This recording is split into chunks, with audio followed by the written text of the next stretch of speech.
Inshallah, we'll be at 12, all the family with you. MashaAllah. Inshallah, but all the family we are here, inshallah. Alhamdulillah. May Allah يعني بارك الله فيكم يعني. وفيك بارك الله, inshallah. We will mute ourselves so we don't make noise, inshallah. Inshallah, inshallah.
Okay, so I'm told that we are good to go.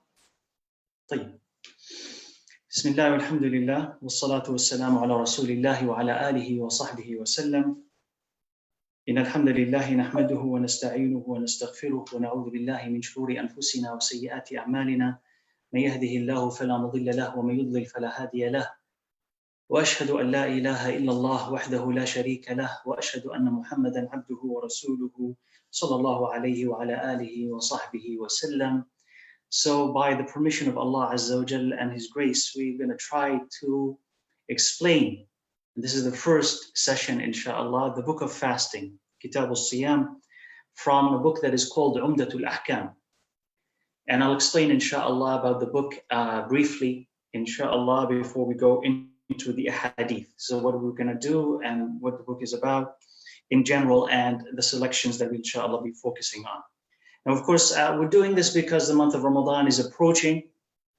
So the more that we know about the rulings in the month of Ramadan, the rulings of fasting, the better our fast will be. So that improves our fasting. As when you know what is haram and you avoid it, what is an obligation and you do it, and what is recommended and you try your best to do it, you obviously gonna excel in your fast, improve your fast. So that's one thing. The other thing is also to try to connect fasting to what we're going through at this moment. Because fasting is the month, Ramadan is the month of patience, right? And so it is designated and designed to teach you how to be patient and then even more patient and to appreciate whatever Allah Azza wa Jal had sent to you, which could be hard. Like fasting is not easy for everybody. Reading Quran is not easy for everybody. Praying Qiyam is not easy for everybody. But appreciate whatever Allah had sent you because there's always good in it. And you will improve if you accept it and if you respond to Allah Azza wa Jal with gratitude and with patience. That is, you'll be better. Even though there may be hardship in the month of Ramadan, but you'll be better when you fast than if you do not. So relate this to whatever we're going through at this moment. So what we're doing here is not simply a distraction. Okay, let's not think about what is happening today, about the pandemic and this. It's not really. It's directly related to it. Because it is going to teach us, inshallah, to be more patient and more grateful. And the other thing is that since also the month of Ramadan is about the taqwa of Allah Azza wa Jal, لَعَلَّكُمْ تَتَّقُونَ. Taqwa is one of the basic and fundamental things by which an affliction is pushed away and hardship is removed. That is, if you want Allah Azza wa Jal to remove it, to hasten it, and to give you patience as you are living through it, how do you do this? Is by taqwa. So when you fear Allah, love Allah, rely on Allah, trust in Him, then Allah Azza wa Jal will make this easier for you and will shorten its lifespan by the will of Allah Azza wa Jal. So what we are actually doing is directly related to the situation that we're in, because as I said, it teaches us patience, it teaches us gratitude, it tells us to notice what Allah Azza wa Jalla is sending our way, and in sending it, He's making us better, and also it will, inshallah, help us push away this harm and protect us, inshallah, from it and its consequences. So the book is Umdatul Ahkam. Umdatul Ahkam is a collection of ahadith, and it is by a scholar, and the name of that scholar is Abdul Ghani ibn Abdul Wahid al-Maqdisi. So what this scholar has done, and he's, by the way, he's born in the year 541. So 6th century Hijri, 541 is when this scholar was born. So what he has done is that he had collected the ahadith of fiqhi ahadith from Bukhari and Muslim that have to do with transactions, have to do with ahkam, have to do with fasting. So he had collected all of that and organized it according to the books of fiqh. So organized it according to the books of fiqh. So the book of Tahara, the book of Salah, the book of fasting. And he had called it Umdatul Ahkam. Now why Umdatul Ahkam? Because these are the most authentic ahadith of the Prophet sallallahu alaihi wasallam. Because think of them as the core, the pillars. So when you have the ahadith of the Prophet sallallahu alaihi wasallam, and the most authentic of them related to fiqh, collected in one place, you really have a pillar in understanding fiqh. A pillar in understanding fiqh. And there are two ways of studying fiqh. You can study fiqh through a customary regular book of fiqh, where you go to the book of, let's say, book of Tahara. And by the book of Tahara, what you'll hear is that according to which madhab, you'll say the Imam says this and the Imam says that, and the water is clean when it is this, and the water is impure when it is this. So this is one way of studying fiqh. Another way of studying fiqh is this one, which is you focus on the ahadith and you explain the ahadith. And the advantage of this particular type of study is that it links you directly to the evidence. Like some of the study of fiqh and some of the books of fiqh, the disadvantage, some of their disadvantage, not all of them, but some of them have a disadvantage. And that disadvantage is that they talk a lot, but without reference to a particular evidence. This way, you're directly linked to what the Prophet ﷺ is saying.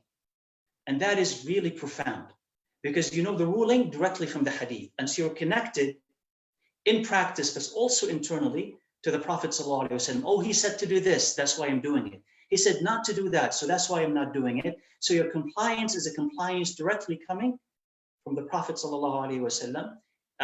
It's not, you're not being distracted by so-and-so said this, so-and-so did not say that. Now, inshallah, we're going to start and we'll see, inshallah, how much we can cover each session. I hope that you've all received the material. So I'm reading from the same material that I've shared with you. The book of fasting, we start with hadith number 183. And the plan, inshallah, is to go till about 1 o'clock. And after 1 o'clock, we'll take question and answer for about 15 minutes, inshallah. So the first hadith. And here where he said, sallallahu alayhi wa sallam, لا تقدموا رمضان بصوم يوم ولا يومين إلا رجل كان يصوم صوما فليصمه. So he said, sallallahu alayhi wa sallam, in that hadith, do not fast a day or 2 days before Ramadan. Unless if it's a day that one is used to fast, then they can fast it. So the material is right in front of you, both Arabic and English, inshallah, you could follow. So in that hadith, the Prophet ﷺ, he says, before the month of Ramadan, 1 or 2 days, 1 or 2, it includes both of them. So whether it's 1 day before Ramadan or 2 days before Ramadan, do not fast. Unless it's a customary, habitual fast that you used to fast, then go ahead and fast it. Now, why did the Prophet ﷺ say this? And what do we mean by habitual and customary fasting? See, the Prophet ﷺ, and this is the intention of the Sharia in general, the Sharia in general wants to distinguish between different types of ibadat, that the obligation and the voluntary. Okay? So when Ramadan, so you see, for instance, you know, that's an example that just came to mind. When you finish your salah, the obligation, Dhuhr, Asr, for instance, it is recommended that what do you do after? You sit for a little bit and you do your adhkar and then you pray your sunnah, but not to pray your sunnah directly after. Now, why is that? Because you want to separate them, because if you don't separate, they're likely to what? bleed into each other. So for one who's seeing that, for one who's witnessing that, but also for us, we begin to blend the obligation into the voluntary. So there needs to be a separation so that in cases where you cannot do the voluntary does not become an obligation. It doesn't expand. You're with me? It does not expand. So in Ramadan, if out of taqwa, we were allowed to fast 1 or 2 days before Ramadan, and we thought, well, you know what? I'm not really sure if this is Ramadan or not. So because I want to please Allah Azza wa Jal, any case, I'm just going to fast that day. And maybe a couple of other days in case this wasn't really, we didn't start Ramadan right. By doing this, Ramadan becomes, instead of 29 days or 30 days, becomes 31 or 32. And if you open that door, it keeps expanding until Ramadan becomes a burden beyond what Allah Azza wa Jal wanted. And the obligation becomes mixed with the voluntary or the non-recommended. So we need to have borders. That's why before Ramadan, you're not going to fast 1 or 2 days. And after Ramadan, what's the day that comes after Ramadan where it's actually prohibited for us to fast? And that's Eid. So you see here that the borders of Ramadan are protected. This is Ramadan, this is the obligation. Don't fast before it, don't fast after it. So let's say, for instance, we're on the 29th of Sha'ban. Tomorrow is supposed to be the 30th or the 1st of Ramadan. We don't see the moon, so that the 30th of Ramadan that 30th of Sha'ban, which we don't know is the 30th of Sha'ban or the 1st of Ramadan, becomes Yawm al-Shak. They call it the day of doubt. So some people say, oh, it's recommended to fast. It's just in case. But no, actually it's a disobedience for the Prophet ﷺ to fast it as if it's a day of Ramadan, or fast it as a doubt. You're not supposed to fast it. So here you preserve Ramadan. Now, he says, except for رَجُلٌ كَانَ يَصُومُ يَوْمًا فَلْيَصُمْهُ. Except if a person used to fast these days, let them fast it. What does that mean? What is an example of it? Well, an example, let's say, for instance, that Ramadan this year is going to start on a Tuesday. And you are a person who always fasts Mondays and Thursdays. So when that Monday comes, whether it is the 29th of Sha'ban or the 30th of Sha'ban, when that Monday comes, you want to fast it. We say, okay, why are you going to fast it? He says, I'm going to fast it because I always fast Mondays. We say, go ahead and fast. It's recommended for you to fast it. You say, I want to fast it because it's the day before Ramadan. He says, no, you're prohibited to fast. You can't fast that day. So you see here how the intention makes all the difference. The act is the same act. The fast is the same fast. The day is the same day, but your intention made that either recommended or disliked. So if you want to fast that day, not because of Ramadan, but because you always fast Mondays and Thursdays, or you still have to make up some days of Ramadan and that's the last day, or that's one of them, or for some people who had vowed to fast a particular day and that's the day that they vowed somehow, you say, yeah, you're fasting it not because of Ramadan, then you can go ahead and fast it. But if your intention, your motivation is because of Ramadan, you're not allowed to fast it. So the lesson that we take from that is to protect the ibadah, whether we are talking about the salah, or the obligation, right? Separate the obligation from the voluntary by either dhikr, or at least, let's say in the masjid, you pray the obligation and you're finished. And you want to immediately pray the sunnah. What do? You don't pray in the same spot, but you move to another spot. And just that movement, that is the pause, that is the separation between the obligation and the sunnah. And the same thing with Ramadan. So that's the first hadith, 183. And of course, if you have questions, we're going to, inshallah, delay the questions to the end. Just write them down somewhere so that you don't forget them, inshallah. The second one is where the Prophet ﷺ, he says, إِذَا رَأَيْتُمُوهُ فَصُومُوا وَإِذَا رَأَيْتُمُوهُ فَأَفْطِرُوا فَإِنْ غُمَّ عَلَيْكُمْ فَاقْدُرُوا لَهُ. He says, when you see it, that's the crescent and the new moon, then fast. And if you see it again, the crescent and the new moon, then break your fast. And if the sky is cloudy, غُمَّ عَلَيْكُمْ. غُمَّ is from the ghamama or the ghaym. غُمَّ عَلَيْكُمْ. You couldn't see the moon. فَاقْدُرُوا لَهُ. Then estimate it. Or you can say calculate for it. Okay, but I didn't write calculate for it so that we don't enter into the whole discussion of calculation and non-calculation. The Prophet ﷺ means here count it. Because if If it's supposed to be the 30th of Sha'ban, well, you know it's the 30th of Sha'ban because the month is supposed to be 30, then you fast, and then you don't fast, and you make it as the 30th of Sha'ban. That's uqduru lahu, estimate means count the days, so that you know that this is the 30th of Sha'ban. So anyway, let's go back to the hadith. It says, إِذَا رَأَيْتُمُوهُ فَأَفْطِرُوا. That is, when you see the moon, then you fast. And if you see the moon, then you break your fast. So our fasting, the fasting of the people of Islam is connected, relies on the seeing of the new moon. And this is how it was, seeing of the new moon. We're not going to go into, again, argument of calculation and not calculation. But إِذَا رَأَيْتُمُوهُ فَصُومُوا. If you see it, then fast. And if you don't see it, and if you see it, break your fast. Now, the first thing here is, how many people need to see it? Well, 2 people. Or some say even 1 person. If one reliable person comes and says, I've seen the moon, and its sighting is possible, right? Its sighting is possible. Meaning in the sense that actually this is the time where it was supposed to be sighted. And he comes and he's reliable and he says, I saw the moon, we accept his testimony. So 1 at least, 2 or more, is even better. This is how you do when you fast, and this is what you do when you want to break your fast and go into Eid. Now, does this include all the Ummah or specific localities? And that's also a disagreement between the scholars, an early disagreement between the scholars, whether the seeing of one location is a sighting for everybody, or the sighting of one locality is only its sighting, and each locality has its different sighting. So there is this opinion of Ittihad al-Matali', where if you see it in one place, it covers the whole globe. And the other opinion that says, no, you have different localities. So each sights differently. So of course, if you are living in a Muslim country, let's say, or even in a non-Muslim country, but has kind of like a central figure, central fiqhi religious figure that everybody listens to, if that authority in a Muslim country or a non-Muslim country decides this is Ramadan or this is Eid, it is best to follow them. It is best to follow them, right?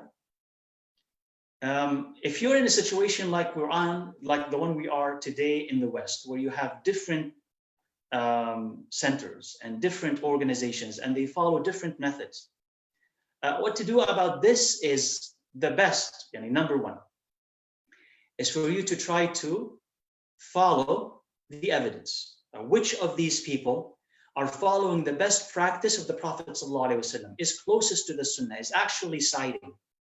So the one that is doing that is the one that you're supposed to follow. Okay? If you say, I don't know the difference, I'm not that learned, not that educated Islamically, it's all very confusing to me, which one should I follow? Well, let's say if really it's that confusing to you, follow your local masjid. And if they made a mistake, the mistake is on them.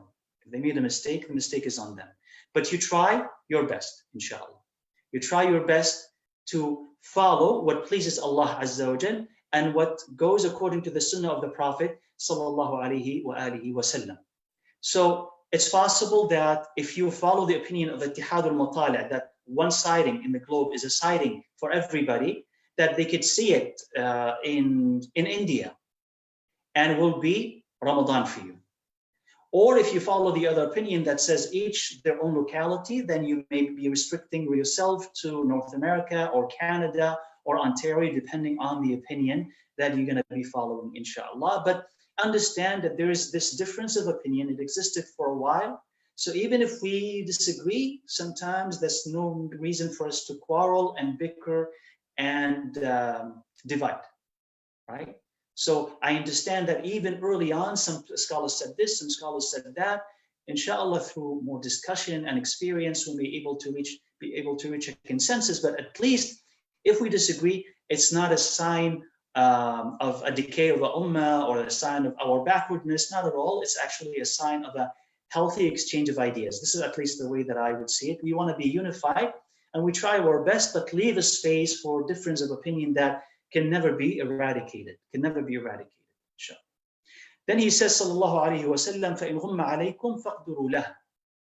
So if it's cloudy and you cannot see it, فَقْدُرُوا لَهُ. What does فَقْدُرُوا لَهُ mean? It means estimate it or calculate for it. Basically, there's another hadith from the Prophet sallallahu alayhi wa sallam that explains this. And that's the benefit of actually knowing more of the hadith of the Prophet, because they start explaining each other. What would be ambiguous or not 100% clear in this hadith becomes clear and 100% clear, inshallah, in the other hadith. So, إن غم عليكم فصوموا شعبان 30 يوما أو كما قال. So when it becomes cloudy, then fast Sha'ban 30 days. And that's kind of a practice that we are used to, an information that we know. That is, 29th of Sha'ban, we don't see the hilal, what do? We continue Sha'ban 30 days, right? So this is what he's saying, sallallahu alayhi wasallam. You can't see it, it's blocked. Whatever it is, the reason that you cannot see it, then it's not Ramadan anymore. So that's hadith number 184. Hadith 185, where he said, sallallahu alayhi wasallam, very short hadith, تسحروا فإن في السحور بركة. He says, eat sahur. Sahur is what? That is pre-dawn meal. The meal that you eat last before you start your fast. This is a sahur, and it's called sahur because it's in the time of a sahar. Sahar is the last part of the night. Because it's in the time of a sahar, it's called sahur. So the meal itself is called sahur. The act itself is called suhoor. You don't need to remember this, right? But if you want to, it's okay. But it's going to be relevant, inshallah, when we're going to explain this hadith. So he says, eat that pre-dawn meal because indeed in it, or in as-sahur, there is barakah, there is blessing. So the Prophet ﷺ here is recommending, and typically when you find a command from the Prophet ﷺ, pay close attention to it. And here he's telling you to do what? Eat. Remember, right? He's telling you to eat. And subhanAllah, when he is telling you to eat, usually, what is it that the Prophet ﷺ tells you? Okay, he tells you, okay, if you want to eat, don't eat too much. Here he's telling you eat. And why is he telling you eat? One, it shows the mercy of Allah Azza wa Jal and the mercy in the Prophet ﷺ. He is taking care of you. He says, make sure that you eat because you're going to need it. And there's barakah in it. There are blessings in it. So make sure that you eat. So he's doing it first because he's taking care of you. Also, he's doing it so that you don't mistakenly think that piety is abstinence from eating. That piety, I should refrain from eating and starve myself. He says, no, don't do this. That's not how you obey Allah Azza wa Jal. In this particular instance, eating is pleasing to Allah. And eating is following the sunnah of the Prophet sallallahu alaihi wasallam. So he says, eat. So generally, when you hear a command from the Prophet ﷺ, pay very close attention to it, because it's either an obligation or it's a highly recommended act. Right? So here, the reason here, typically it's an obligation, but the scholars have said there is consensus among the scholars that this is not an obligation, meaning that if you don't eat, it's not that you've broken a commandment, not that you have committed a sin, but you strayed away from the sunnah of the Prophet ﷺ, which in itself a decrease of blessings. And the second, you deprive yourself of that blessing, that meal. So he says eat, because in it there is barakah. So when he says فَإِنَّ فِي السَّحُورِ, he says you can read it فَإِنَّ فِي السَّحُورِ, meaning in that meal, in the food itself, the food itself has barakah. Or you can say فَإِنَّ فِي السُّحُورِ, meaning the act itself is barakah in it. So it means that the food and the act, both of them bring you barakah. The act itself of eating and taking that nourishment into your body, both of them bring you barakah. And when barakah is general like this, it includes the barakah of the hereafter and the barakah of this life. Because it's generally, it didn't specify, it's only barakah in this life or only barakah when you meet Allah, it's barakah in both. So what is barakah in this life? What is barakah in the hereafter? Of course, in the hereafter, rewards from Allah. The reward of following the Prophet sallallahu alaihi wasallam, pleasing Allah Azza wa Jal, even if you don't feel like eating. So the issue here is not simply you feeling that you want to eat, but you want to follow the command of the Prophet sallallahu alaihi wasallam. You only take a few sips of water or a couple of dates, and that is it. You say, I'm not hungry. I go on without eating sahur. He says, we're not about this. Even if you don't need to eat. But do what the Prophet ﷺ says, because even in those few sips of water or few morsels of food, there is barakah because you followed the Prophet sallallahu alaihi wasallam. So barakah in the hereafter, in the good deeds that Allah will give to you and how He will elevate you, how you'll be closer to the Prophet sallallahu alaihi wasallam, and all of that. And barakah in this dunya, in what you're going to feel, because your iman is going to increase. You say, I'm doing this because he sallallahu alaihi wasallam, if he were alive today, he'd be eating at this time. So I'm eating like him. I'm eating, imagining myself sitting next to him sallallahu alaihi wasallam. He's eating and I'm eating. So you be closer to him sallallahu alaihi wasallam in your life, in your behavior, in your akhlaq, in your manners, because you remember him. He becomes a person who is dear to you, close to you. So you remember him, you emulate, you mirror what he's doing. And when you start to mirror one thing, inshallah, it cascades into other things as well. So you become like him sallallahu alaihi wasallam when you practice those small, seemingly small things. You become like him sallallahu alaihi wasallam. But also barakah in terms of your health, barakah in terms of the ability to sustain the fast. You know, one of the things that are clear here is that when you don't eat that meal, you're going to be weaker. So you won't be able to fast, or you won't be able to continue your fast, or you'll be able to continue, but you'll be tired with it, tired of it. You won't like it because you put on yourself hardship that was not legislated. And that's important. Yeah, sometimes in our enthusiasm, sometimes in our piety, right? You got this, you know, rush of iman. Yeah, I want to do more. So you put on yourself something that Allah did not. And what ends up happening is that you burden your body and you burden your soul and you hate the ibadah eventually. Allah did not ask you to do this. So as a precaution, what is the Prophet ﷺ is saying? He says, in a sense, like, as if like we're going to unpack this hadith, he says, I know that some of you are going to be thinking this way. I'm not going to eat because there's more taqwa in it. I want to like weaken myself, weaken my desire. I'm not going to eat. So I'm going to emphasize that you should eat so that you don't neglect this, so that you don't hate this ibadah after a while, or you don't become weak while you're doing it. So we want to, when we want to worship Allah Azza wa Jalla, we want to do it with an appetite, with a desire. We want to look forward to it. So when you do it the way that the Prophet ﷺ has done it, you'll always enjoy it, inshallah. You'll always have strength to continue and be able to continue. If you deviate, the barakah decreases. So inshallah, whether you're fasting now in the days of Sha'ban or you're fasting, inshallah, is going to start in Ramadan, remember this pre-dawn meal. And we're going to, in the next hadith, inshallah, we'll explain a little bit more about it. But remember this meal, and remember to eat, remember to drink. If you need to eat more so that it can sustain you throughout the day. If you're not hungry, if you're healthy, just take a few things, but with the intention that I'm following this particular hadith and I want the barakah of following Muhammad sallallahu alayhi wa sallam. In the next hadith, this is number 186. This is where Zayd ibn Thabit radiallahu anhu, he says, تَسَحَرْنَا مَعَ رَسُولِ اللَّهِ صَلَى اللَّهُ عَلَيْهِ وَسَلَّمَ. He says, we ate the sahur meal with the Prophet sallallahu alayhi wa sallam. Then we stood up for salah. They asked how much time was there between the two. And he said 50 ayahs. Okay. So this gives you the fact, the evidence that the sahur of the Prophet ﷺ was delayed till just before the salah. Just before the salah. And again, you witness in that the rahmah of Allah Azza wa Jal. You know, it's not eat at 12 o'clock or 1 o'clock if your fasting is going to start at 4 or 5. It's eat just before, because that is going to give you, inshallah, the greatest energy and the greatest ability to continue your fast and to continue, you know, all the days of Ramadan, inshallah, without much fatigue once you get used to it. So here the Prophet ﷺ ate sahur and the Sahaba were with him.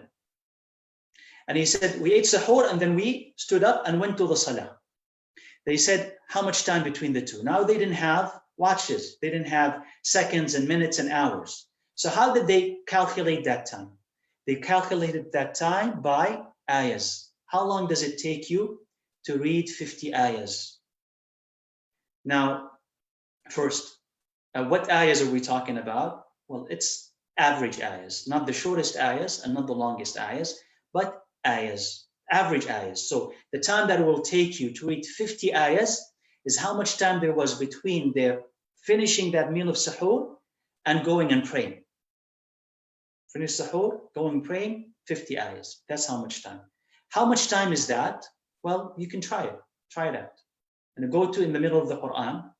And if you can, read moderately fast, moderate pace, let's say, and you read it, and you'll see how much 50 ayah are going to take you. They may take you about 5 minutes, more or less, right? 5 minutes, more or less. But tell me otherwise, right? Try it and see.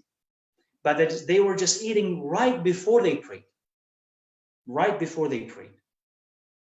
Now, this also tells you something about the Sahaba themselves.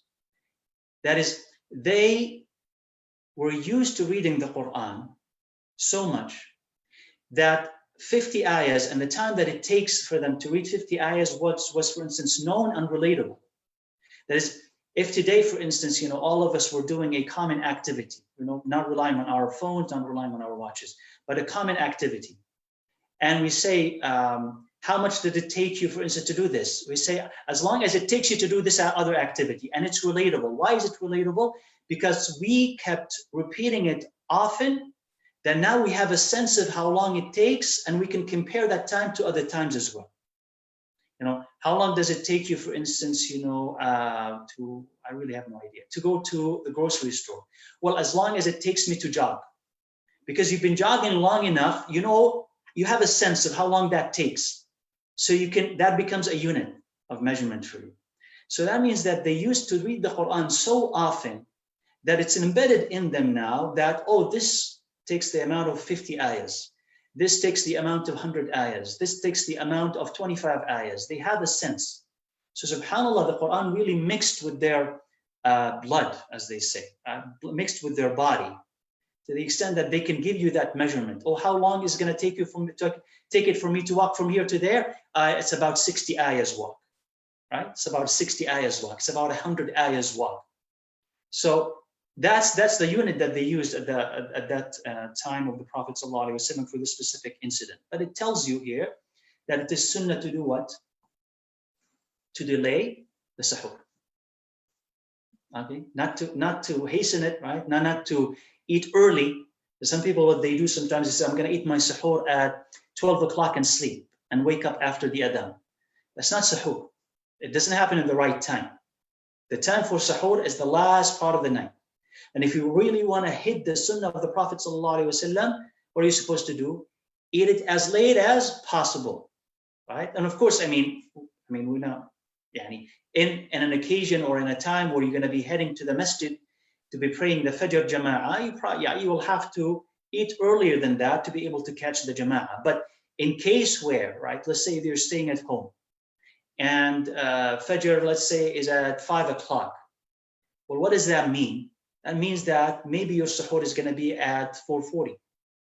If that's enough time for you. I don't know what you're eating on your sahur.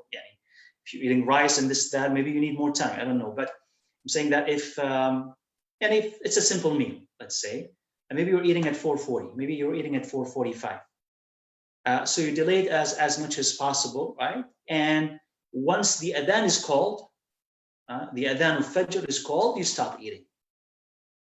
Once the adhan is called, you stop eating. Now and it had been a habit or a custom in some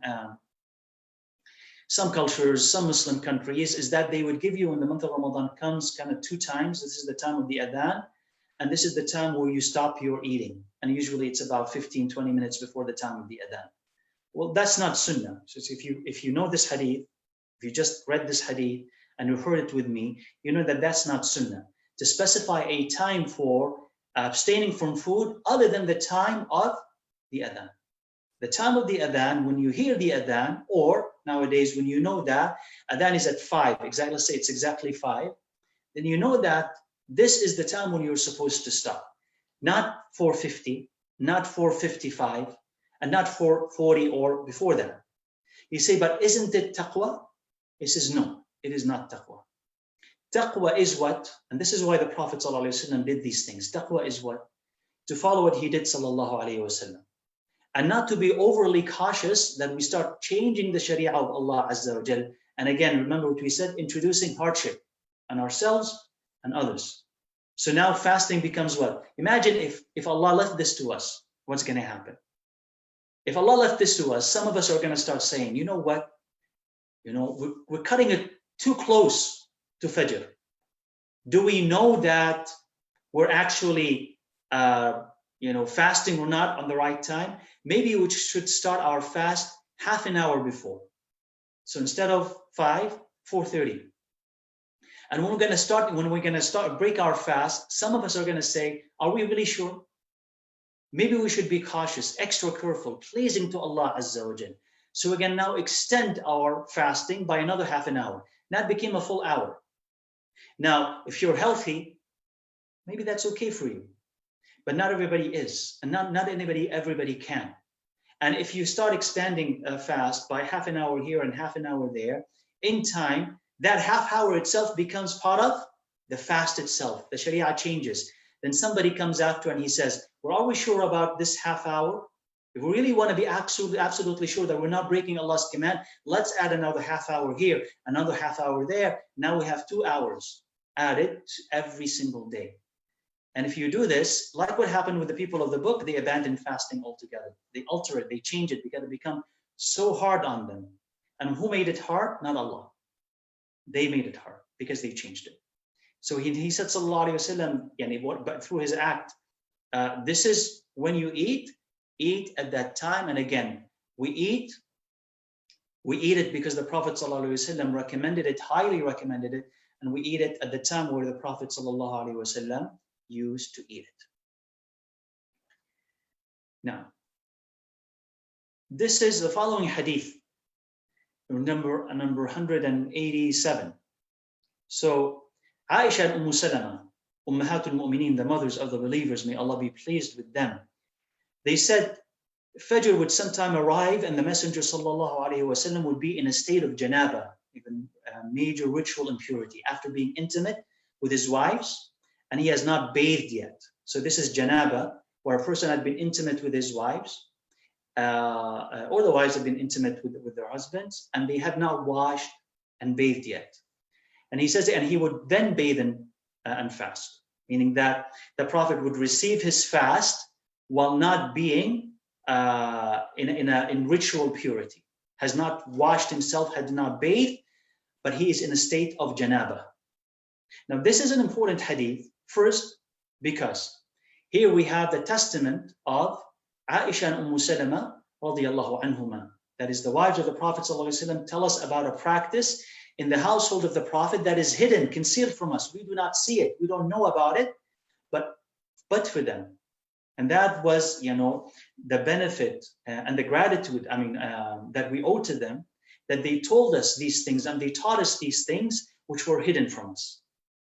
And that's why also the Prophet ﷺ was married to somebody like Aisha and married to somebody like Salama, because they taught us and they taught the Ummah how to obey Allah Azza wa Jal. So it does not really matter whether you are male or female. If you know something that is good, if you know something that is beneficial, you teach it. Of course, you teach it in ways that are pleasing to Allah Azza wa Jal himself. So they were teaching it. So it's important that if you know something and you know that you know this thing, you teach it to others. So it means here that what is prohibited and what is allowed when a person is going to start his fast. Now, being intimate with your spouse invalidates the fast of that particular day. We're going to have a hadith that tells us this. Invalidate the fast of that particular day.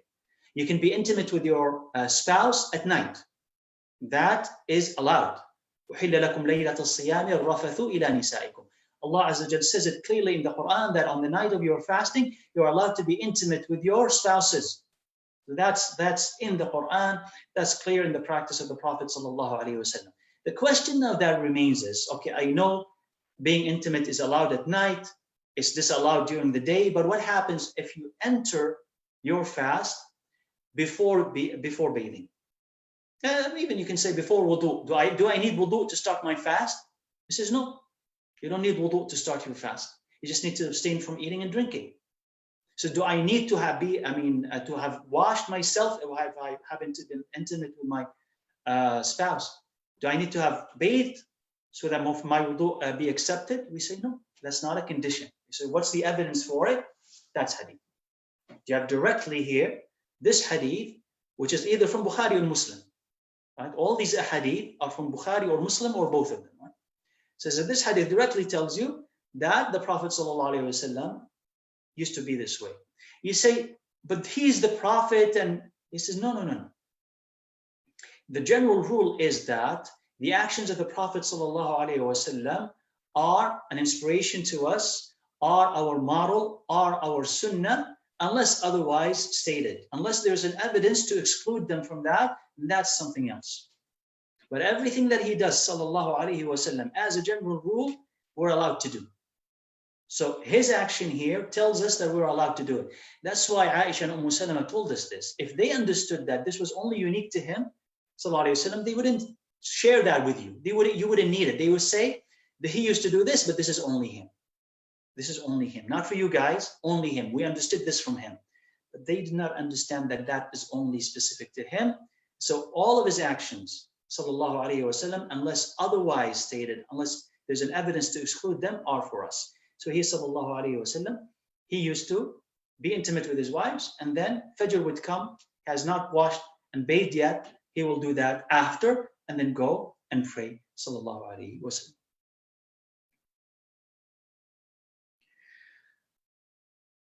Hadith number 188, Abu Hurairah radiallahu anhu says, قال من نسي وهو صائم فأكل أو شرب فليتم صومه. He says, if one of you is fasting and he forgets and eats and drinks, فليتم صومه, let them continue their fast. فإنما أطعمه الله وسقاه. Allah fed him and gave him something to drink.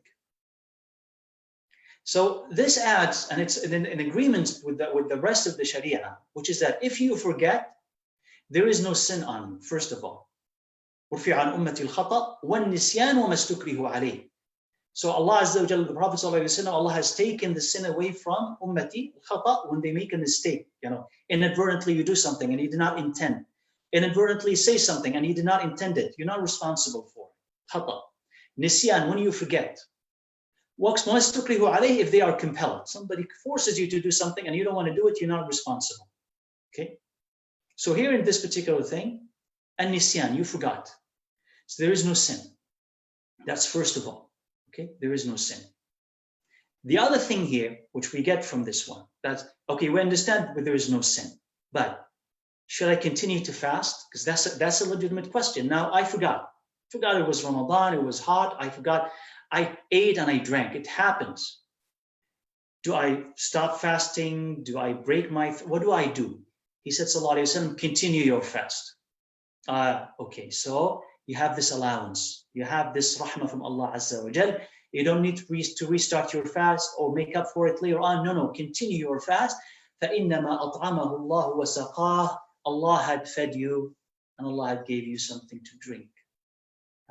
Possible here in this hadith, maybe, right, that you needed it. Allahu A'lam, it's possible. And it could be understood from it that you needed it, or it was part of Allah's rahmah for you. So Allah gave that to you. So consider it to be what? A gift. Right? Consider it to be a gift from Allah Azza wa Jal. So what's the difference? There's no intention. Consider it to be a gift from Allah Azza wa Jal and continue your fast. Continue your fast. And the scholars, they add to it, even though it is not mentioned, some of them add to it. If it happened, right, that a man and his wife, a woman and her husband, forgot and they were intimate during the days of Ramadan. Just forgot, somehow. Don't ask me how, but it just happened. And they were intimate, right? And they forgot about it. If they forgot about it, there's no sin, and they continue their fasting. Why? Because of the same principle. They forgot. There was no intention. Now the sin comes, or making up that day, or compensating for it, comes with an intention. But without an intention, if you forget, you're not responsible for it. So in the context of Ramadan, continue your fast and don't pay attention to whatever has happened. If you find somebody eating and drinking and they forgot, remind them. Remember, it's fasting. Remember, we're fasting, right? Because it's in general, it's under the category of commanding good and forbidding evil, right? So remind someone that yes, you are fasting. You're not supposed to eat and drink. But if you see them eating and drinking, don't chastise them, don't condemn them, don't this. He said, oh, you forgot, that's fine. Just remember that you're fasting and let it be. And remember here the hadith of the Prophet ﷺ. Don't feel bad for it that you ate or that you drank and you forgot it. Allah, the Prophet attributed this to Allah. Allah gave you. So accept what Allah Azza wa Jal had given you, thank Him for it, and continue your fast. Hadith number 189, you'll see the difference here between what? Between the intention and non-intention, between forgetting and doing something intentionally. So the hadith is actually long, so let's read the English part. So the man says, he says, while he was, narrator of the hadith, he says, while he was sitting with the Prophet ﷺ, a man came to him and he said, "O Prophet of Allah, Messenger of Allah, I've been ruined. I'm done with, I've been ruined." So the Prophet ﷺ, he says, asked him why. He said, "I had sexual intercourse with my wife while I was fasting." So this person knew what he was doing. He saw his wife. He couldn't hold himself. He just went ahead and he was intimate with her. So he knew that he was fasting. He knew it was Ramadan. He broke Allah's command intentionally. And that's why he came and he said to the Prophet ﷺ, "I'm ruined." Because otherwise what? If I forgot, you have an excuse. If he forgot, he would have said, "O Prophet of Allah, I forgot." And the Prophet would have told him, "You're forgiven. Don't worry about it." But he says, "No, I'm ruined because I did this intentionally. And this is what I did. I broke Allah's commands by doing something that Allah hates." And at that time, he did not know. What is he supposed to do? So the Prophet ﷺ, he says, "Can you free a slave?" So that's the compensation. That's the kafara for it. Okay? Can you free a slave? He said, no. He cannot. He couldn't afford it. He says, "Can you fast for 2 successive months? 2 consecutive months. شهرين متتابعين. Can you fast for 2? The man said, no. The Prophet ﷺ, can you afford to feed 60 poor people? إطعام 60 مسكينا. Can you feed 60 people? So he said, no. So the Prophet ﷺ kept silent. The Prophet ﷺ was quiet. Now, why was the Prophet ﷺ, why was he quiet? Because the Prophet ﷺ had exhausted, right, the possibilities. There is 1, 2, and 3. And once that is done, the Prophet ﷺ had nothing else to offer him. So in that state, the Prophet ﷺ would do what? Wait maybe for Allah's revelation or for something to happen that could mitigate, that could change those circumstances. But as far as he knows, ﷺ, there is 1, there is 2, there is 3. You can't, he kept quiet. And subhanAllah, I mean, when you read this, imagine his humility, sallallahu alayhi wasallam. Yani he's the Prophet. And if one of us today was sitting in that position, you say, "Oh, you couldn't do this? Oh," and then we'll offer alternatives and we'll offer other course of action and we'll do this and we'll do that. But he says, "This is what I was given. 1 and 2 and 3. I exhausted all of those with you. I'm going to sit and wait to hear from Allah Azza wa Jal." As in many other hadith, I'll sit and wait to hear from Allah Azza wa Jal and sit and wait till things change, till Allah guides me to something. I don't have nothing else to tell you. So subhanAllah, this is a great lesson in this hadith, that when you do not know, you're quiet. And here the Prophet ﷺ, what? He didn't say anything. So when you do not know, you don't say anything. So here, Sallallahu Alaihi Wasallam didn't say anything and he kept quiet until a big basket full of dates was brought to the Prophet Sallallahu Alaihi Wasallam. So the Prophet asked about this man. Where is he? He says, "Here is it." He says, "I am here." He said, "We take this basket and give it in charity." That is, you're supposed to do, what's the last thing that he was supposed to do? Feed how many? If you've been paying attention, 60, right?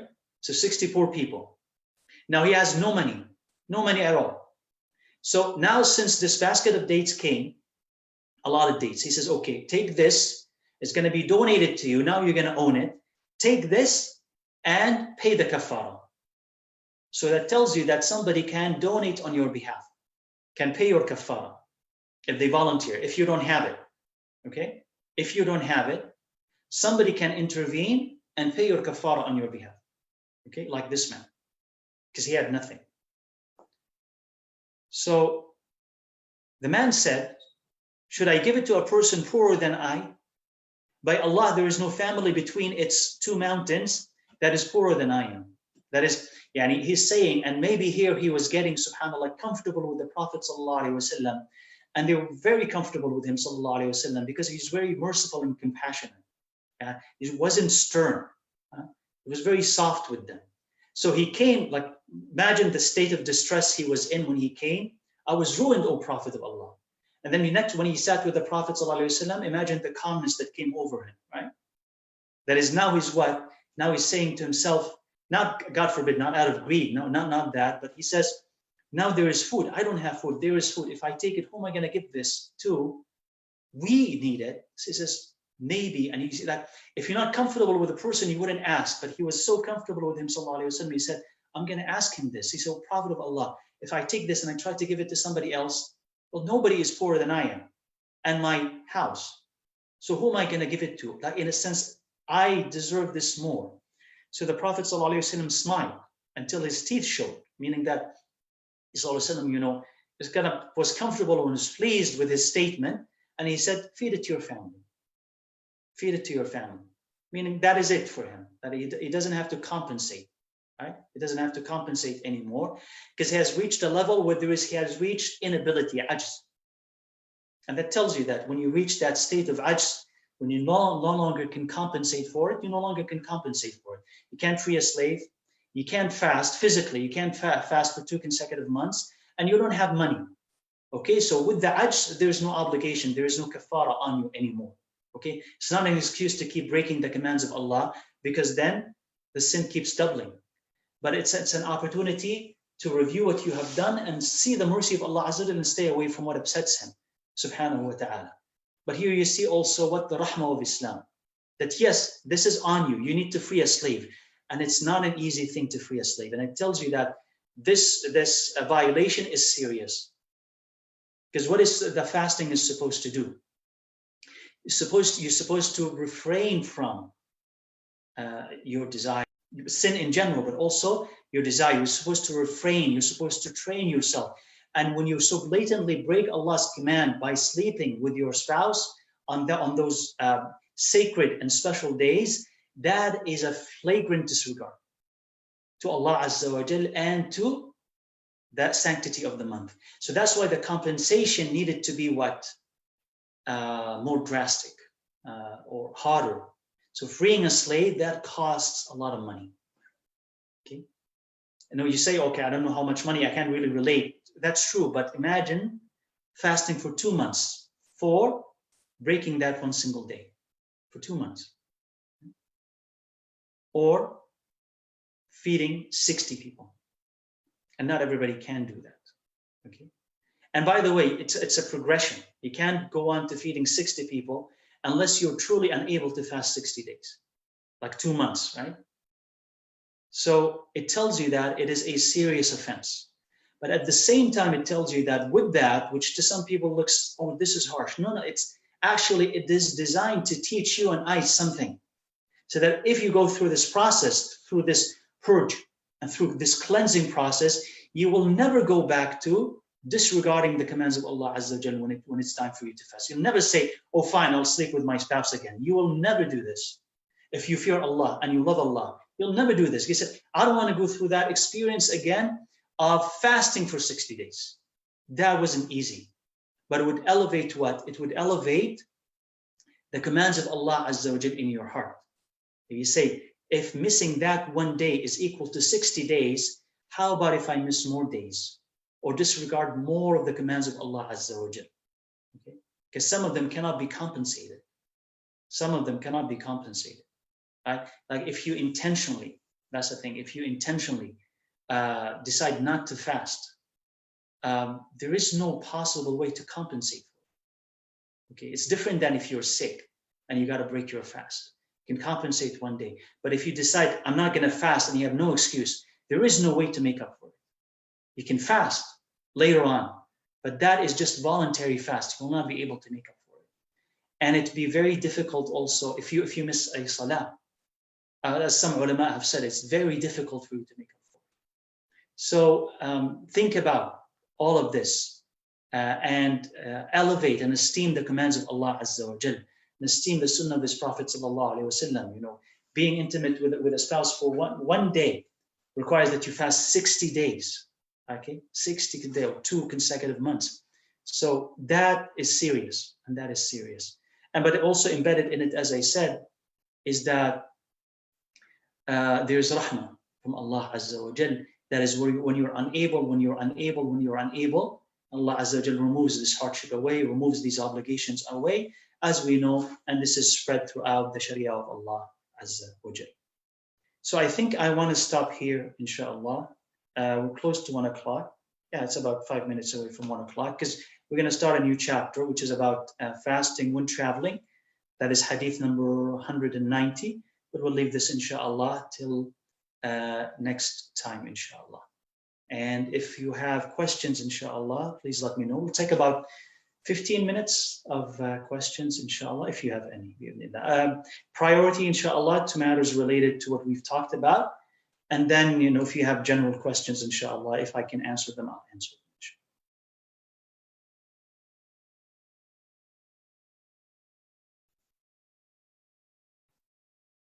And I think you're supposed, this is my first time using this, by the way, so I think you're supposed to raise.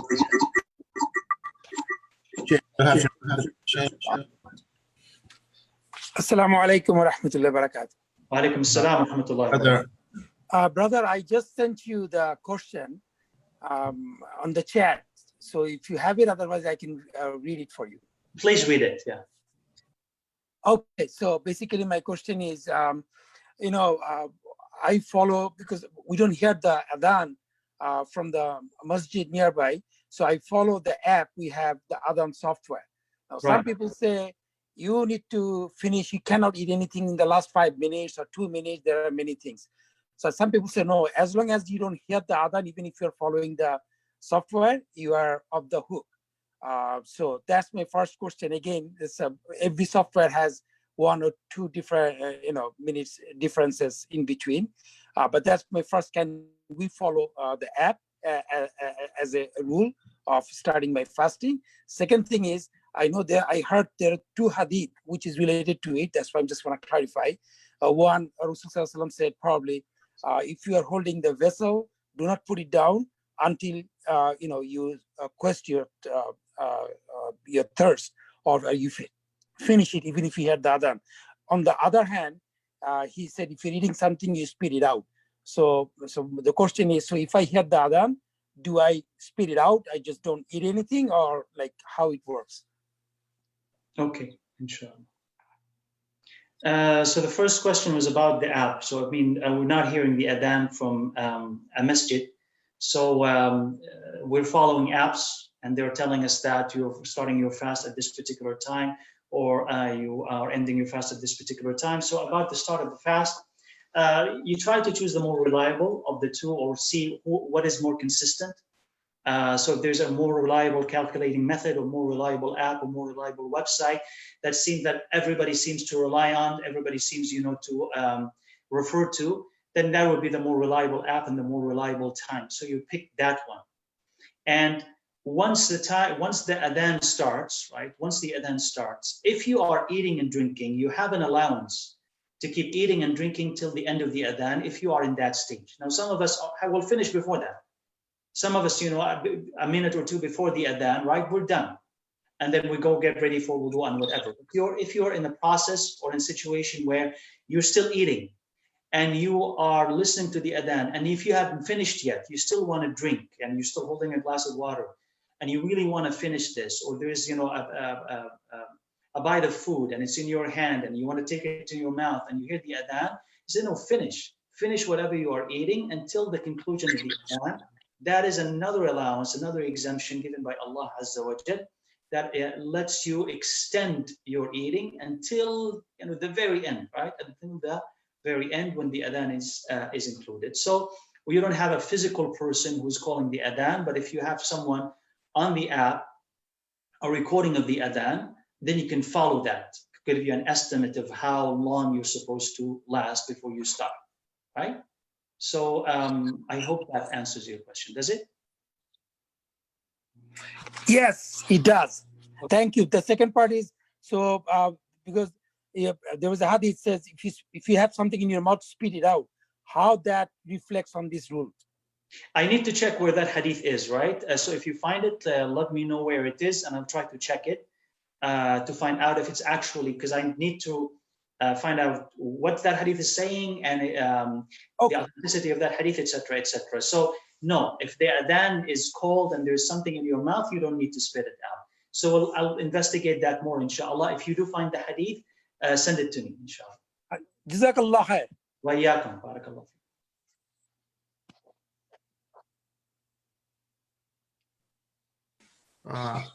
Sheikh Ali, Jazakumullah khairan for so we have a few questions. I will just read them so you can answer it in the order that we have received on our chat. So a question on Facebook is, what if a woman has finished her menstrual cycle and hasn't showered yet? Can she start her fast and shower later? Right. So the same ruling, which we can take from that hadith, and the Prophet ﷺ, where he started his fast in a state of janaba. So it's the same thing for the woman. As long as she's clear of her menses before Fajr, she does not need to shower right before Fajr for her to start her fast. She can shower after the adhan. So it's the same ruling, inshallah. So based on that hadith that we just read, you can extend the same ruling, because being in a state of tahara is not required, right? You just need to finish your hayd. Once you finish your hayd, your menses, you're fine, and your tahara, your purification can come later, inshallah. Similar question, Sheikh, but slightly more detail in it. So if one is in the state of janaba and is in need to perform ghusl after Fajr time has already begun, would the difference in doing ghusl after Fajr during Ramadan compared to a regular ghusl be that one will not gargle the water, nor will they sniff the water into their nose? Rather, they will simply rinse the nose and clean the mouth without being too thorough with it. Okay. Now, I mean, in the hadith, he said, sallallahu alayhi wa sallam, وَبَالِغْ فِي الْإِسْتِنْشَاقِ إِلَّا أَن تَكُونَ صَائِمًا. So rinse or take water into your nose deeply. That's baligh fil istinshaq. This is what the istinshaq, when you rinse your nose with water, except if you are fasting. So if you're fasting, you're not going to exaggerate that, right? You're not going to exaggerate it, but you're still rinsing your nose.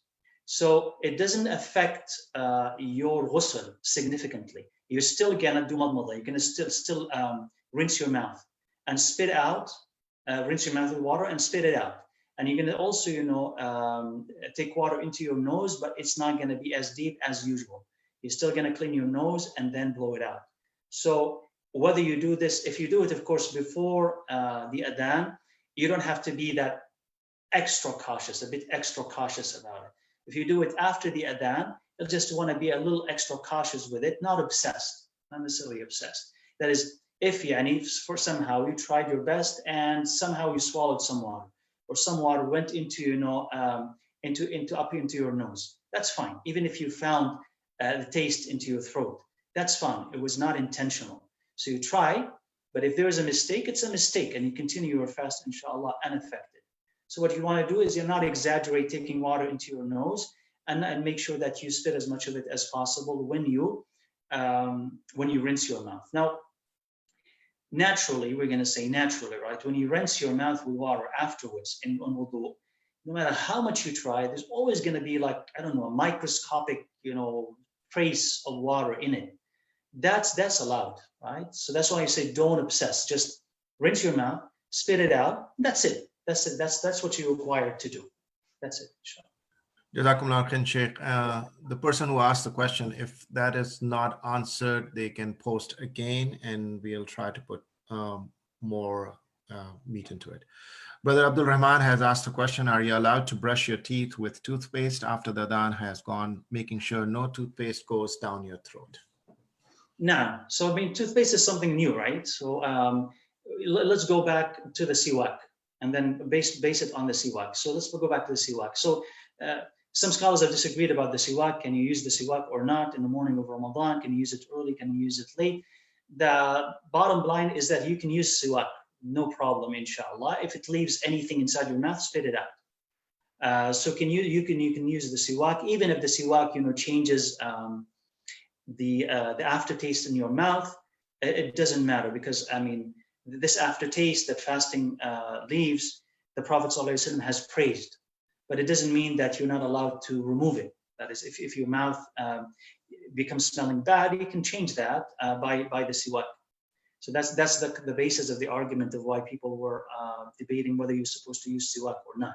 But anyway, that was an older debate, but extend that till today. And the question is, can I use toothpaste? So some scholars have said that the toothpaste, because it has such an intense taste, and maybe you're not allowed, I mean, you won't be confident enough that after you brush your teeth, you're able to spit it out. Some of it may go down. They dislike it. Some scholars do dislike it. But would say that if you're able to, inshallah, and I think it is possible, that you brush your teeth and spit all of it out and not digest any of it, not ingest none of it, to the best of your ability, then you're fine, inshallah, with it. So if you, in summary, if you want to use it, inshallah, just be careful that you're not going to ingest any, spit it all out, and you should be, inshallah, fine. Okay. To our Facebook brothers and sisters, I will come to those questions soon after I finish the Zoom questions. There are a couple more here, inshallah. The question is, Sheikh, I was told that there is a certain amount of food that needs to be given to charity per person when giving kafara. Here, the Prophet ﷺ donated many dates. Is there ikhtilaf regarding the amount, or was this specific scenario an exception? Right. So we're talking about here what compensation we're talking about. So this person was doing that by feeding 60 poor people. So how much food are you going to give to 60 poor people? It's a moderate meal. That is for being intimate in that specific hadith with his spouse. He has to feed 60, and the amount appropriate for each one of them is a moderate meal for that person, depending on the times and depending on the ability of that person. What is a moderate meal for me may not necessarily be a moderate meal for you or for her or for him. So moderate meal, what is a moderate meal for me? Not the most extravagant and not the cheapest, but something that is in the middle. So that is the meal. So if you are a person who are unable to fast, let's say, because of sickness, and you don't think that you'll be able to fast later on, so you have to pay that fidya, then what you do is you feed a poor person or a needy person for each day, and it's a moderate meal. So that could be an estimate. You can find that some centers may specify that amount. Some charities may specify that amount, an amount of $10, an amount of $15, but consider your own self as well. Like, what is a moderate meal for me and my family? Like, if I eat a moderate meal, it may cost me, let's say $15, then it's $15 for you.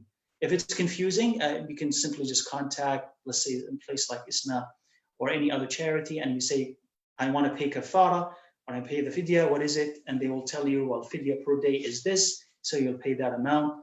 And they best make sure that it goes as food, inshallah, because that's what you're supposed to do, feed. So if they take it as compensation for a missed fast or the inability to fast or a kafara, they'll know that it's supposed to feed people. So when it's that's the case, inshallah, then you will be in the clear, inshallah. Jazakumullah khairan, Sheikh. The prior question was from Sister Farhana. The next question is a straightforward question, maybe a quick answer. Fajr time in printed form by masjid, is it good to follow? This is from Brother Saeed. So printed time from masjid, is it good to follow? Yes, I would say it's good to follow. Because we assume, wallahu a'lam, unless you find otherwise, we assume that the brothers have done their job trying to ascertain the right time for the start of the fast and the end of the fast, according to that locality, that they did their due. And so when you trust them, like you trust them, for instance, with the beginning of the month of Ramadan and the end of the month of Ramadan, then hopefully you've trusted people who are really trusted. If otherwise you discover that they haven't done their job right, and then you're not supposed to follow it. But the assumption is follow them, inshallah. Jazakumullah khairan. I'll take one more question from Zoom and then go to our Facebook brothers and sisters and come back to Zoom. There are lots of questions, Sheikh, mashallah. So this question is for Brother Bashir, and he's talking related to Hadith 183. And the Hadith says, Abu Huraira narrated that the Prophet ﷺ said, when a half of Shaban remains, then do not fast. So is it actually 15 days after Ramadan not to fast, or just 2 days? Okay. So, of course, the hadith that we talked about, 1 or 2 days before Ramadan, that is the most emphasized. That's the most emphasized, let's say, prohibition. That is 1 or 2 days before Ramadan, you're not supposed to fast. Now, there's another hadith, and that's where, you know, some people will disagree about its authenticity, but we're going to assume it's authentic, inshallah. إذا انتصف شعبان فلا تصوموا. When it's the middle of Sha'ban, do not fast. So what is it that the people have, or how the scholars have interpreted that, is to say that if somebody wanted to initiate fasting after the middle of Sha'ban, it is better that they don't do that. That if they have a habit, if they want to fast from the beginning of Sha'ban, whether you're fasting every single day, every other day, Mondays and Thursdays, but you have a habit of fasting early in Sha'ban. So then you can extend that fast if you wish. That's never an obligation, but if you wish, till after the 15th of Sha'ban. If you just decide that I'm going to start fasting after the 15th of Sha'ban, they say it's preferable that you don't fast. You say, why is that? He says, one is for the same reason that we mentioned with hadith 183, because it is more likely that you are fasting it for Ramadan. I'm fasting it not because of Sha'ban itself. I'm fasting it because I'm getting closer and closer to Ramadan, right? And maybe also some have said, you know, because it will strip you of strength. It's a possibility, and it's not mentioned in the hadith, but some of the possibilities that, you know, scholars present is that it may take away your strength. So you're going to receive the month of Ramadan weaker. Whereas maybe perhaps, and this is Allah knows, maybe perhaps if you start early in Sha'ban, you're going to get more used to it. I don't know about that particular point, but I think, Wallahu A'lam, it is because of the intention again. And so if a person intends, he says, oh, well, I think I do want to fast closer to Ramadan, we'll make a habit of fasting early on so that, inshallah, you're observing all the hadith and not in any type of violation. So we'd say, preferable, if you're not fasting before Sha'ban, don't initiate after Sha'ban, after the middle of Sha'ban. Jazakumullah khairan, Sheikh. Next question is from Facebook. Teenager sometimes too sleepy to wake up for sahur. Is the fast still valid if he or she does not do the sahur? Yes, absolutely, absolutely. So you don't get the sense of the hadith that one of the conditions of fasting is to eat sahur. So if they are too lazy, too early, too tired, sometimes you just oversleep and you forget to eat it. It's fine. You wake up after the adhan. That's fine, inshallah. As long as you had that intention to fast for the next day, you're fine. You just missed out on that opportunity to be awake at that time and to partake in the blessing that the Prophet ﷺ had talked about, but it's not a condition. You don't have to eat sahur. Jazakumullah khairan, Sheikh. The last question was from, I'm not sure if it's the brother or sister, F. Hote. I hope I'm pronouncing the name right. The next question is, are we allowed to use mouthwash? This is from Brother Muhammad Atikur Rahman. Mouthwash is same ruling as toothpaste. So if it's too intense, if it's not pervasive, that it's possible that you're gonna swash it into your mouth, spit it out, but still there's a trace that remains and you can't get rid of it, and you're afraid that it's gonna just go into and gonna be digested. They say it's better not to risk it. It's better not to risk it, and you try to rinse your mouth with mouthwash during the night, and maybe perhaps restrict, whatever you want to do to the night, or at least toothpaste, but maybe not mouthwash. So I'm not really sure about mouthwash. I use it. I'm not during the day, but it has a very intense flavor, and it stays in your mouth, and you can find that taste for some minutes after. So I'm not sure whether it gets in or not. I will not definitely say that it breaks your fast, because I don't think if you try to spit all of it out, it may not. But it just seems a lot more intense than toothpaste, in my opinion. So if possible, stay away from it, inshallah. But I won't say that it breaks your fast, no. Jazakumullah Sheikh, one final comment, which is from Brother Abdul Rahman. I really like it. He's writing, he's found a technique to prevent anything going down. Keep your head facing downward when brushing your teeth and don't gargle backwards. Okay. Okay, so this is for everyone to know. So this is the questions that we have, and right on dot at 1:15 p.m. Alhamdulillah. If there are any questions that were not answered and you need more clarification, don't hesitate to just put a hand and you can speak directly so that we can save time, or you can email those questions to me. You have my email address, and please do encourage people to join the next 3 classes, inshallah. And Sheikh, any final words, or I will give them another 30 seconds, 45 seconds if a question comes up. I'm checking the Facebook. Inshallah, yeah, I will give them a little bit, a few more seconds, inshallah. Yeah. Let others know, inshallah, if they're interested in joining, let them know, Right. inshallah. Share this. This is an opportunity for us to get ready for Ramadan. I don't know if we have the mindset, but it inshallah helps us to be in that mindset and maybe connect with each other, inshallah. And just, as I said, it elevates our readiness for it. In Ramadan may seem like, for some of us, like the farthest thing from our minds at this moment, but as you get ready for it, it's a nice distraction, but it's not a distraction. It's a nice distraction because you focus on something else and it's productive and it's good. So you're not being consumed by all that other news, but at the same time, you're actually helping yourself and helping others, as I said, because when you increase your own taqwa, you'll be able to handle this better, inshallah. And then eventually, if all of us have enough of it, this thing, inshallah, will not stay for long. Jazakumullah khairan, Sheikh. Lots of great comments. There's one of the comments from Abdul Rahman is, I really missed you, Sheikh. Don't have to drive to Mississauga anymore, alhamdulillah. Another question has come up from Brother Imad Khan. If someone has asthma, can they use an inhaler during fasting? No. So the scholars have studied that, and they said that, yeah, it has what they call it no germ. It has no real substance.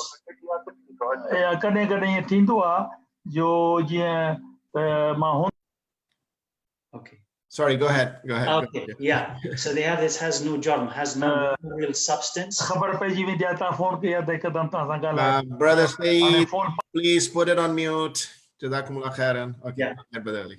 Yeah, so because of that, they say because it has no real substance, it just evaporates. They said, yes, if you have asthma, you can use an inhaler, inshallah.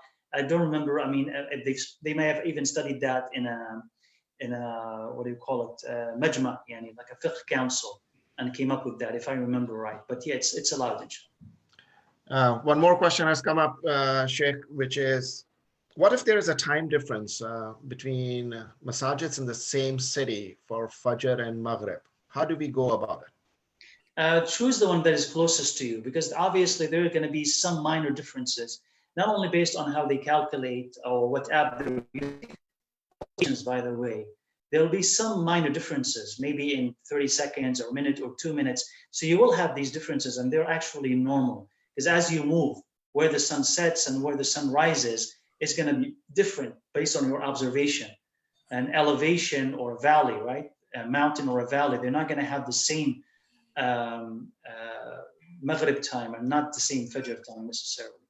So there is this allowance for differences. So if there are differences, pick the one that is closest to you, closest to your location, as long as they are reliable. That will be the most accurate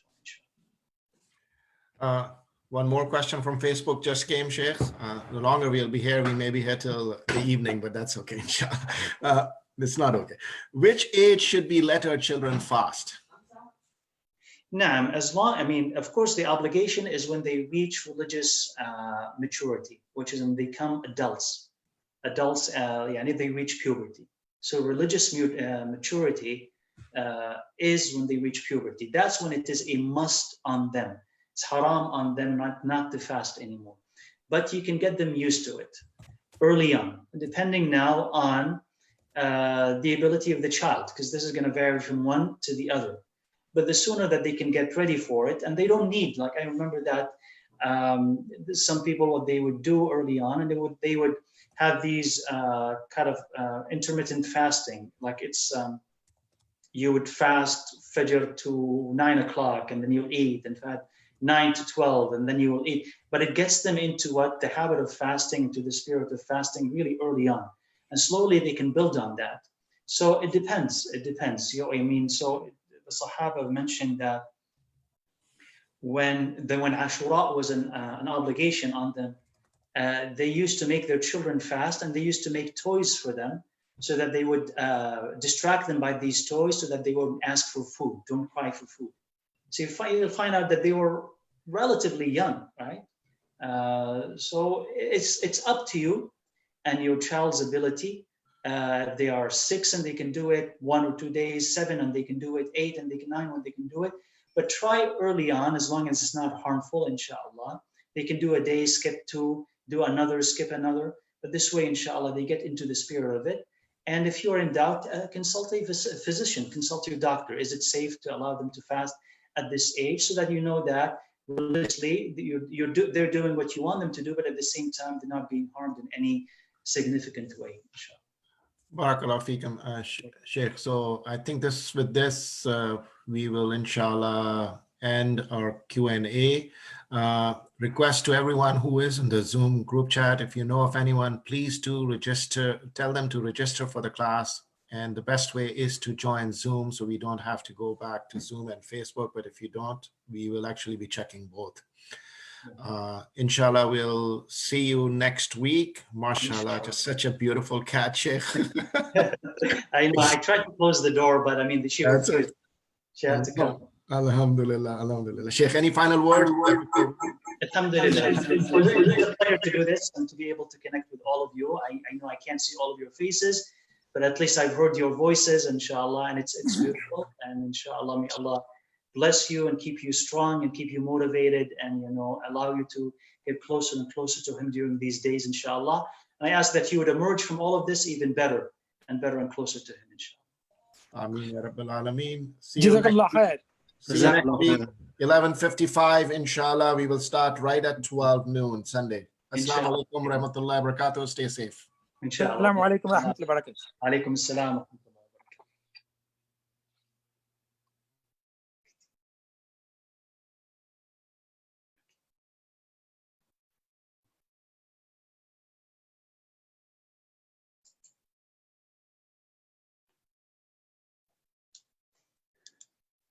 Take care.